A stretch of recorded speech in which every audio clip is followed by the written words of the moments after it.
it's so funny because I've been going into this season. I saw all the additions, and don't get me wrong, I was right there at the ready to rip the Patriots for not signing Milton Williams. Remember when that deal was finalized with Carolina, and then the very last second he joined us?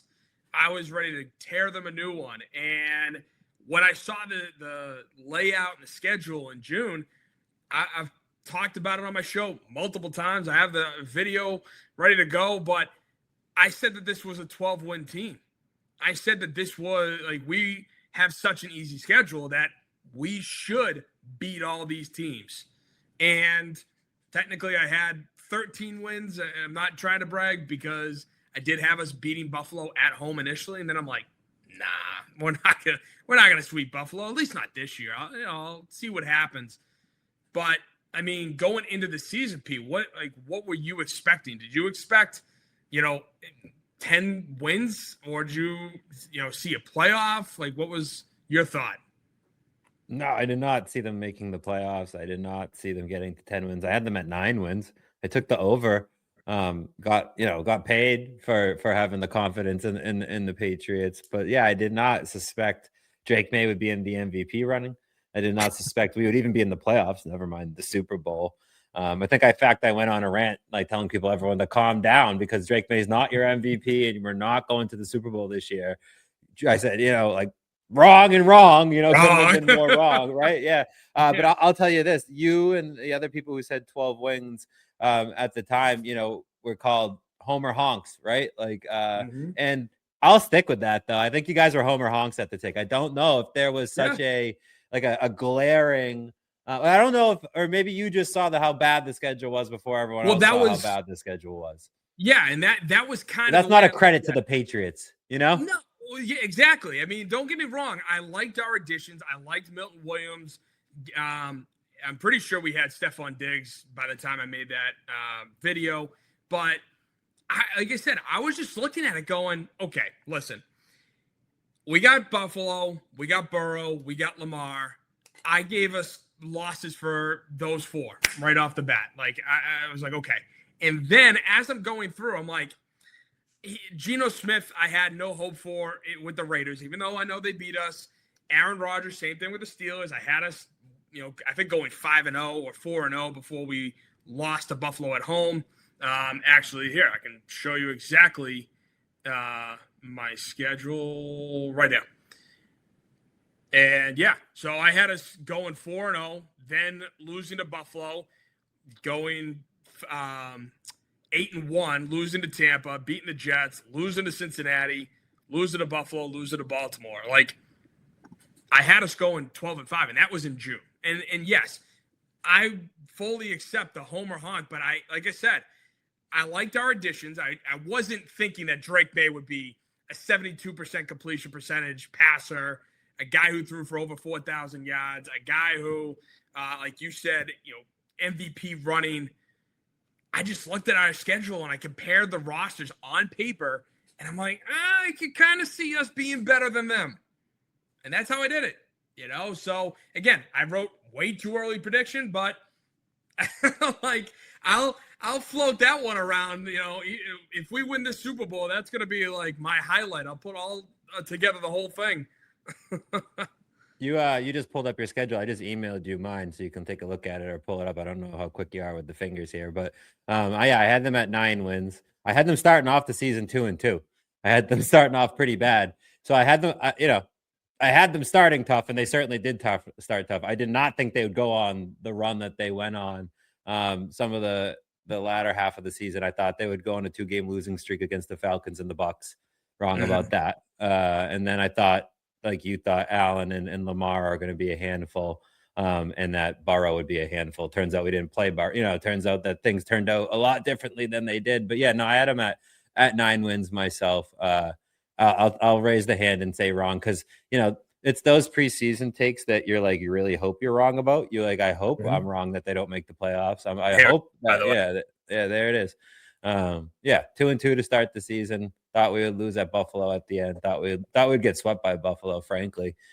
Because like you, I thought we would beat easy teams and lose to hard teams. I just didn't think our team was as good. And I think that's what a lot of the preseason takes that I had, were about our team and how good our team was. Your take is more about the schedule, which I think is a much more fair take. It's like, it's not really, I'm not confident in my team. I'm confident in how bad the other teams are, right? A lot of people were talking about how confident and our team lived up. Our team overachieved and the other team sucked. To be frank, that's how that worked out. But so let me ask you this: do you think that the Patriots are like untested and had an easy schedule? And so when the people throw schedule in the face, are you one of those people that throws it in your own team's face since it was so easy, predictably so easy? Yeah, well, it's so funny because again, listening to Boston Sports Talk Radio, that was like the nonstop conversation for basically the whole year, and I agreed. I said, listen, this is an easy schedule, but in no way was I sitting there saying this team is not tested, this team is not good. We got some good breaks, I'll tell you that much, with, Tampa coming out of the bye, with Lamar Jackson getting hurt, Joe Burrow not being available, Jamar Chase being a freaking moron and being the second guy in one season to spit in someone's face. Backup quarterbacks to end the year. Yeah, backup quarterbacks. Like, listen, I have no problem admitting we had an easy schedule. Because it was. Because if you were to say otherwise, you'd be just a freaking liar. Exactly. Like, if I got some comments and stuff saying, it's not that easy. I'm like, well, yeah, it is. No, it's the easiest. By DVOA measures, since they started measuring it, it's the third easiest. And you have to go back to like the 90s to pull up the last time something was this easy. This is the cupcakiest schedule ever, the easiest schedule ever. Anybody who isn't saying that is like why other people are getting upset about the schedule. Like, take the power away from those people by saying it is very easy, but our team's still very good. Like, hello, McFly, like, come on. The thing that bothered me, I think, when it came to schedule was getting to this point and saying you had a cupcake schedule in the regular season and you had a cupcake schedule in the postseason. Now, from a offensive perspective from our opponents, yeah, you had Herbert, who sucks in the big game. CJ Stroud couldn't buy a completion if he wanted to. And then we had Jarrett Stidham. Now, when you look at it from our offensive perspective, I would say we are battle tested. We know what's up. We scraped by in a couple of them. Drake May came alive in the second half of those games, and with LA and Houston having a passer rating of over 130 in both of them. So, like I said, I think from offensively for us, we're battle tested. We're good to go for this game. Defensively, the thing that kind of has me excited is how we went against, by PFF standards, the best offensive line in the AFC Championship in football. We went against the best offensive line in football in the AFC Championship game in Denver and made them look pedestrian. I mean, the Kyrus Tonga blowing up RJ Harvey for that 3-yard loss when we ended up blocking that field goal attempt. Huge. Christian Barmore just getting after Jarrett Stidham. Milton Williams getting after Jarrett Stidham. This was supposed to be the best offensive line, and they looked like trash. And I don't want to hear the elements, this, that, and the other. We still made them look like trash at the very beginning. Maybe not initially, obviously, but with that deep bomb. But still, like, I'm. The more I talk about this game coming up versus Seattle, the more I'm convincing myself, which I know I probably shouldn't do, that we stand a very real chance of winning this game on Sunday. Am I wrong to think like that? I don't think you're lying to yourself. I mean, Vegas has it at 4.5. I think that it's a pick'em game. It's more, if I was a bookie, I'd be putting 2.5 on it. But that's because in Vegas, it's a business, right? Money's coming in from the rest of the country on Seattle, so it's probably 1.5 just because everyone hates the Patriots and no one's betting on it, right? So it's closer to a pick'em game, I would say. But I have a question for you. In your take just there, Did you say that the offense has been playoff battle tested, but the defense remains untested in the playoffs? Because I would say the exact opposite, which there could be an interesting conversation there. So I would say that. Don't get me wrong. I think Lad McConkey had a down year this year. Keenan Allen's a shell of himself for the Chargers. Then Dalton Schultz, who is really the only pass catcher for Houston that was effective against us, he gets hurt. They had no Nico Collins. They didn't have Trent Brown, which, again, I'm not saying that Trent Brown would have made a massive difference on that offensive line. He ate 2018 Trent Brown. Do you see how big that man is now?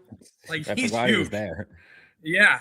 But then against Denver, outside of that, outside of our interior defensively, I feel like we had to go up against a backup quarterback. And don't get me wrong, Jarrett Stidham was good at the very beginning. He made smart plays at the beginning, and then we finally got after him. Once that fumble happened, the game changed on a dime, at least with Stidham's head and, going after it. But, they did have their full complement of receivers with Sutton. Actually, no, they didn't even have Troy Franklin in that game. So I'm not saying that he would have, again, made a massive difference. But from our offensive perspective, there's no better defense in the game of football than Houston.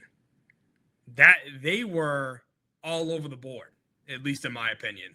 And don't get me wrong, Seattle's a very good defense. I'm not trying to downplay them or the Chargers or even Denver. But Houston, by far, is the best defense I've seen this season.